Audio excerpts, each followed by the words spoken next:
कि हमने एक आईजी सिंध को तब्दील करवाया। ये बच्ची जो पूरे पाकिस्तान में रिकवर नहीं हो रही थी, इसको 164 का स्टेटमेंट होने के बाद असगर को अरेस्ट करवाया, कारी गुलाम मुस्तफ़ा को अरेस्ट करवाया जो अभी भी जेल में है। 25 मुलजमान अरेस्ट करवाए और इस बच्ची को सिंध लेकर गए। वहाँ पे जाके चीज़ें जिस तरीके से टेक्निकली मैनेज हुई वो भी सब लोगों ने देखा। और आज जो हमारा पहले दिन स्टेटमेंट था, मैं आज भी उसी के ऊपर कायम हूँ कि आज ऑनरेबल सुप्रीम कोर्ट ने क्या कहा। आज ऑनरेबल सुप्रीम कोर्ट ने यही कहा है कि आप जाके री एग्जामिनेशन करवाएं। ठीक है, री एग्जामिनेशन में अगर बच्ची की 14 साल एज आ जाती है तो आप गार्डियन कोर्ट से जाके कस्टडी ले लें। तो यही तो हम कह रहे हैं, कि बच्ची 14 साल की है, उसकी कस्टडी गार्डियन को मिलनी चाहिए। उन्होंने कहा जाएँ आप मेडिकल करवाएं, अगर बच्ची 14 साल की आ जाती है तो आप उसकी कस्टडी जाके क्लेम करें और उसका जो स्टेटमेंट होगा वो गार्डियन के ब्याह पे होता है, उसका स्टेटमेंट गार्डियन देता है। और ये चीज़ उन्होंने बता दिया और साथ रास्ता भी बता दिया कि आप सुप्रीम कोर्ट गार्डियन कोर्ट से जाकर कस्टडी ले सकते हैं। तो ये चीज़ जो कह रहे थे कि 10 साल की शादी हो जाती है, 12 साल की हो जाती है, 5 साल की हो जाती है, 4 साल की हो जाती है, पैदा होते ही हो जाती है, तो ये तो चीज़ सुप्रीम कोर्ट ने क्लियर कर दी कि 14 साल की अगर आती है तो उसकी कस्टडी किसको मिलेगी? वालिदैन को। और यही हम कह रहे हैं कि हमारे पास ओरिजिनल डॉक्यूमेंट्स हैं। अनफॉर्चुनेटली हमारे ओरिजिनल डॉक्यूमेंट्स को नहीं देखा गया और हमें एक री एग्जामिनेशन करवाने के लिए कह दिया। लेकिन ऑनरेबल सुप्रीम कोर्ट का ऑर्डर है, हम उसको एक्सेप्ट करते हैं और हम साथ ही ये डिमांड करते हैं कि बिल्कुल हम एक्सेप्ट करते हैं, लेकिन ये जो मेडिकल है ये कानून के और मेडिकल रूल्स को फॉलो करते हुए उन तकाज़ों के मुताबिक होना चाहिए। हमें सिंध पुलिस का, अगर मैं अपना पर्सनल ओपिनियन दूँ, मुझे सिंध गवर्नमेंट के ऊपर बिल्कुल बिलीव नहीं है। मुझे सिंध हेल्थ डिपार्टमेंट से बिल्कुल ट्रस्ट नहीं है। वहाँ उनके पास कोई इतना एक्सपर्ट एंडोक्राइनोलॉजिस्ट डॉक्टर नहीं है जो एग्जैक्ट डेट उसकी एज बता सके। तो इसमें या तो ऑनरेबल सुप्रीम कोर्ट को एक एक्सपर्ट बोर्ड जो है वो बनाना चाहिए था, जिसमें बेशक पूरे पाकिस्तान में से एक्सपर्ट डॉक्टर्स लिए जाते 4-5, जिनकी एक टीम बनती और वो इसका ट्रांसपेरेंट तरीके से इसको मेरिट को इंश्योर करवाती ताकि चीज़ें क्लियर हो सकें, वाज़ह हो सकें मज़ीद। दूसरी बात, अगर पाकिस्तान में कोई अवेलेबल नहीं है तो गवर्नमेंट ऑफ पाकिस्तान बाहर से किसी की खिदमत हासिल कर रहे हैं, क्योंकि अभी तक तो ऐसी यूएसए में भी टेक्नोलॉजी नहीं आई जो एग्जैक्ट डेट बता दें। ये तो एक रफ असेसमेंट होती है। और अगर ये सिंध से आप करवाएंगे तो जैसे पहले एक 5वीं क्लास डॉक्टर ने पास किया तो जो सस्पेंड हो गए आधे घंटे में करके और सारे मेडिकली रूल्स को इग्नोर करके उन्होंने मीडिया पे फैला दी कि जाएँ आप दिखा दें और कॉन्फिडेंशियल डॉक्यूमेंट को लीक कर दिया। तो ये तो सारी चीज़ें देखें, हम इस चीज़ के लिए कह रहे हैं कि ट्रांसपेरेंट तरीके से होना चाहिए। दूसरी बात, अगर बच्ची की एज आ जाती है 17 साल तो फिर डेफिनेटली वो 16 साल से ऊपर है और बालिग है। उसमें फिर ये है कि ऑनरेबल कोर्ट ने कहा कि आपका जो फंडामेंटल राइट है वो क्या है। जिस तरह से कहा जाता है कि बच्ची का बयान देना फंडामेंटल राइट है, तो मैं यहाँ पे ये कहना चाहता हूँ कि इसी तरह से हम ये कह रहे हैं कि वालिदैन का मुलाकात करना भी फंडामेंटल राइट है। तो मेरा ये क्वेश्चन है कि फिर सिंध हाई कोर्ट ने क्यों कहा था कि बच्ची कह रही है मुलाकात नहीं हो सकती? वहाँ पे फंडामेंटल राइट की वायलेशन क्यों की गई? ये सारे काम सुप्रीम कोर्ट में जाके क्यों ठीक होते हैं? हर बंदे की सुप्रीम कोर्ट में एक्सेस नहीं है।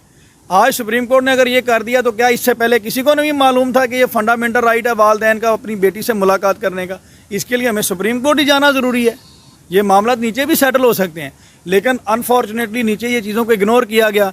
आज 2 चीज़ें अदालत ने एक्सेप्ट की, एक तो फंडामेंटल राइट, एक अदालत कहती है जी 5 मिनट की मुलाकात पॉसिबल नहीं है क्योंकि बच्ची नहीं मुलाकात करना है। एक अदालत कहती है जी 12 घंटे की मुलाकात पॉसिबल है और वो मुल्क की सबसे बड़ी अदालत है, वो फंडामेंटल राइट दे रही है। तो बेसिकली फंडामेंटल राइट जो वालिदैन का उसको भी एक्सेप्ट कर लिया गया मुलाकात का। और जो एज का डिफरेंस है वो बस अदालत ने कहा कि रिट वापस लेने वाली जो बात है वो ये है कि ये सुप्रीम कोर्ट का काम नहीं है। सुप्रीम कोर्ट का काम है इंटरप्रिटेशन ऑफ लॉ करना। देखें, बिल्कुल भी नहीं ख़त्म हुआ, केस अभी पेंडिंग है। अदालत ने यह कहा है कि अगर आप चाहते हैं हम आपकी बेटी को आपसे मिलवा देते हैं, उसके बाद वो अगर स्टेटमेंट नहीं देती तो फिर तो हमने कहा हम पहले एज का तयन करवा लेते हैं। हमें परमानेंट कस्टडी चाहिए, हमें कोई 10-12 घंटे की कस्टडी नहीं चाहिए, हमें परमानेंट कस्टडी चाहिए। तो अदालत ने कहा जाएँ आप मेडिकल करवाएं। अगर मेडिकल में 14 साल की आ जाती तो सुप्रीम कोर्ट का दरवाज़ा तो फिर खुला हुआ है, केस कहाँ से ख़त्म हो गया। और जो चलान था जो सी क्लास में जाने वाला था वो भी अभी तक स्टिल एग्जिस्ट कर रहा है और री इन्वेस्टिगेशन हो रही है सारे मैटर की। तो अभी तक तो केस जो है वो मौजूद है।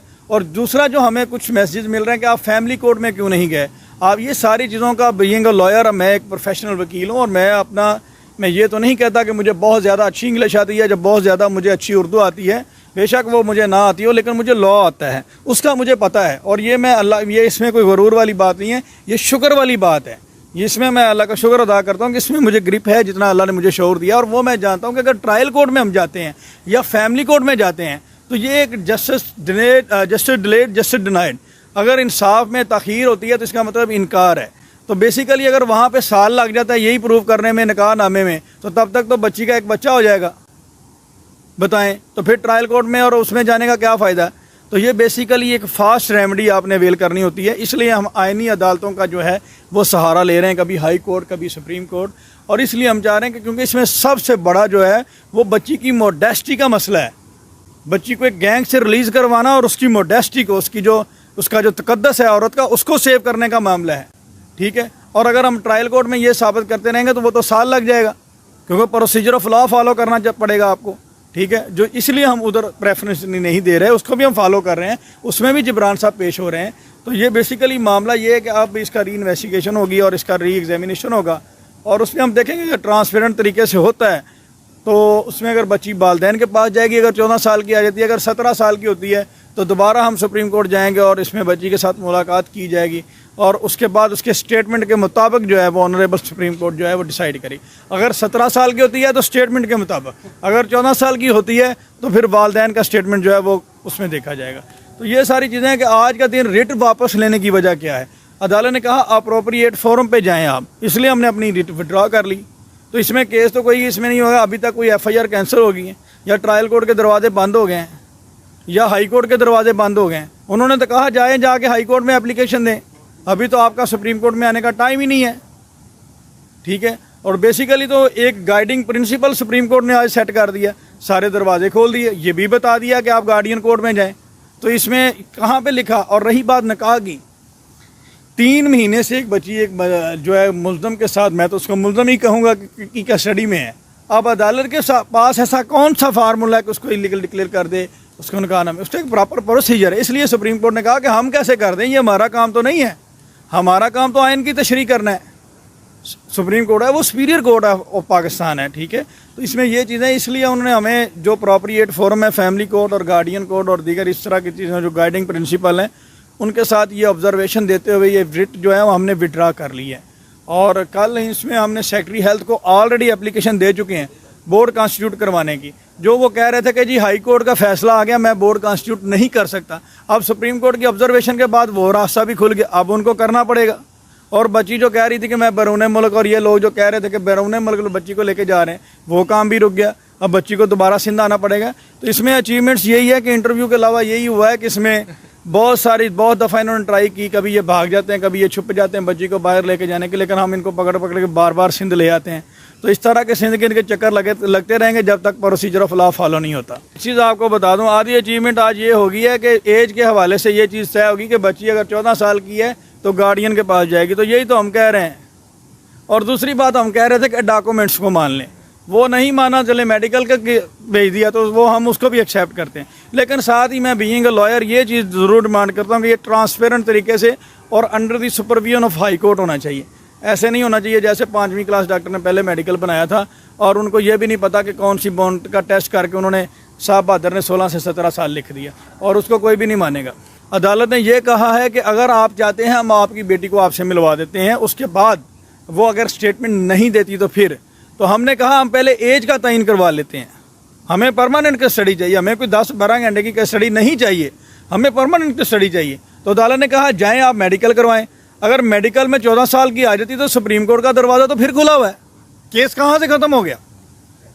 और जो चलान था जो C क्लास में जाने वाला था वो भी अभी तक स्टिल एग्जिस्ट कर रहा है और री इन्वेस्टिगेशन हो रही है सारे मैटर की। तो अभी तक तो केस जो है वो मौजूद है। और दूसरा जो हमें कुछ मैसेज मिल रहे हैं कि आप फैमिली कोर्ट में क्यों नहीं गए। आप ये सारी चीज़ों का, बीइंग अ लॉयर, मैं एक प्रोफेशनल वकील हूँ और मैं ये तो नहीं कहता कि मुझे बहुत ज़्यादा अच्छी इंग्लिश आती है, जब बहुत ज़्यादा मुझे अच्छी उर्दू आती है, बेशक वो मुझे ना आती हो, लेकिन मुझे लॉ आता है, उसका मुझे पता है। और ये इसमें कोई गरूर वाली बात नहीं है, ये शुक्र वाली बात है। इसमें मैं अल्लाह का शुक्र अदा करता हूँ कि इसमें मुझे ग्रिप है जितना अल्लाह ने मुझे शऊर दिया। और वो मैं जानता हूँ कि अगर ट्रायल कोर्ट में हम जाते हैं या फैमिली कोर्ट में जाते हैं तो ये एक जस्टिस डिलेड जस्टिस डिनाइड, अगर इंसाफ में ताख़ीर होती है तो इसका मतलब इनकार है।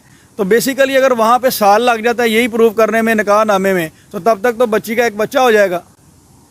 बताएं तो फिर ट्रायल कोर्ट में और उसमें जाने का क्या फ़ायदा। तो ये बेसिकली एक फास्ट रेमेडी आपने अवेल करनी होती है। इसलिए हम आइनी अदालतों का जो है वो सहारा ले रहे हैं, कभी हाई कोर्ट कभी सुप्रीम कोर्ट। और इसलिए हम चाह रहे हैं कि क्योंकि इसमें सबसे बड़ा जो है वो बच्ची की मोडेस्टी का मसला है।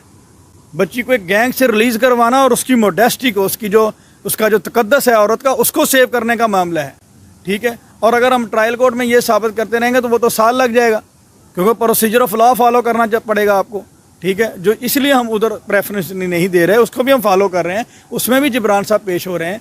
तो ये बेसिकली मामला ये है कि अब इसका री इन्वेस्टिगेशन होगी और इसका री एग्जामिनेशन होगा, और उसमें हम देखेंगे कि ट्रांसपेरेंट तरीके से होता है तो उसमें अगर बच्ची वालिदैन के पास जाएगी, अगर 14 साल की आ जाती है, अगर 17 साल की होती है तो दोबारा हम सुप्रीम कोर्ट जाएंगे और इसमें बच्ची के साथ मुलाकात की जाएगी, और उसके बाद उसके स्टेटमेंट के मुताबिक जो है वो ऑनरेबल सुप्रीम कोर्ट जो है वो डिसाइड करेगी। अगर 17 साल की होती है तो स्टेटमेंट के मुताबिक, अगर 14 साल की होती है तो फिर वालिदैन का स्टेटमेंट जो है वो उसमें देखा जाएगा। तो ये सारी चीज़ें हैं कि आज का दिन रिट वापस लेने की वजह क्या है। अदालत ने कहा अप्रोप्रिएट फोरम पे जाएं आप, इसलिए हमने अपनी रिट विड्रॉ कर ली। तो इसमें केस तो कोई इसमें नहीं होगा, अभी तक कोई FIR कैंसिल हो गई है, या ट्रायल कोर्ट के दरवाजे बंद हो गए हैं, या हाई कोर्ट के दरवाजे बंद हो गए हैं। उन्होंने तो कहा जाएँ जाके हाई कोर्ट में एप्लीकेशन दें, अभी तो आपका सुप्रीम कोर्ट में आने का टाइम ही नहीं है, ठीक है। और बेसिकली तो एक गाइडिंग प्रिंसिपल सुप्रीम कोर्ट ने आज सेट कर दिया, सारे दरवाजे खोल दिए, ये भी बता दिया कि आप गार्डियन कोर्ट में जाएं। तो इसमें कहाँ पे लिखा। और रही बात निकाह की, 3 महीने से एक बच्ची एक जो है मुल्ज़म के साथ, मैं तो उसको मुल्ज़म ही कहूँगा कि कस्टडी में है। अब अदालत के पास ऐसा कौन सा फार्मूला है कि उसको इलीगल डिक्लेयर कर दे, उसको निकाह में, उसका एक प्रॉपर प्रोसीजर है। इसलिए सुप्रीम कोर्ट ने कहा कि हम कैसे कर दें, ये हमारा काम तो नहीं है, हमारा काम तो आइन की तशरीह करना है। सुप्रीम कोर्ट है वो सुपीरियर कोर्ट ऑफ पाकिस्तान है, ठीक है। तो इसमें ये चीज़ें, इसलिए उन्होंने हमें जो अप्रोप्रिएट फोरम है, फैमिली कोर्ट और गार्डियन कोर्ट और दीगर इस तरह की चीज़ें जो गाइडिंग प्रिंसिपल हैं, उनके साथ ये ऑब्जर्वेशन देते हुए ये रिट जो है वो हमने विड्रा कर ली है। और कल इसमें हमने सेक्रेटरी हेल्थ को ऑलरेडी एप्लीकेशन दे चुके हैं बोर्ड कॉन्स्टिट्यूट करवाने की। जो वो कह रहे थे कि जी हाई कोर्ट का फैसला आ गया, मैं बोर्ड कॉन्स्टिट्यूट नहीं कर सकता, अब सुप्रीम कोर्ट की ऑब्जर्वेशन के बाद वो रास्ता भी खुल गया, अब उनको करना पड़ेगा। और बच्ची जो कह रही थी कि मैं बैरून मुल्क, और ये लोग जो कह रहे थे कि बैरून मुल्क बच्ची को लेके जा रहे हैं, वो काम भी रुक गया, अब बच्ची को दोबारा सिंध आना पड़ेगा। तो इसमें अचीवमेंट्स यही है कि इंटरव्यू के अलावा यही हुआ है कि इसमें बहुत दफ़ा इन्होंने ट्राई की, कभी ये भाग जाते हैं, कभी ये छुप जाते हैं बच्ची को बाहर लेके जाने के, लेकिन हम इनको पकड़ के बार बार सिंध ले आते हैं। तो इस तरह के सिंध के इनके चक्कर लगते रहेंगे जब तक प्रोसीजर ऑफ लॉ फॉलो नहीं होता।